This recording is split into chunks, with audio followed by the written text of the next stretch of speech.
Hey everyone, welcome back to HowToHub.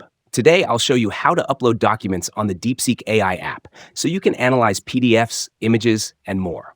Let's get started. First, open the DeepSeek AI app on your phone.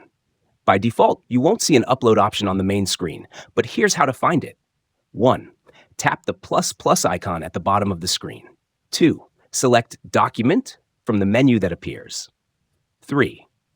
Choose the file you want to upload from your device's files, photos, or gallery. Once you select a document, it will start uploading and processing. Depending on the file size, this might take a few seconds. Once it's ready, you can interact with the document by asking questions, summarizing content, or extracting information. And that's it. That's how you upload and analyze documents in DeepSeek AI. If this video helped, hit that like button and subscribe for more tech tips. Thanks for watching HowToHub, and I'll see you in the next one.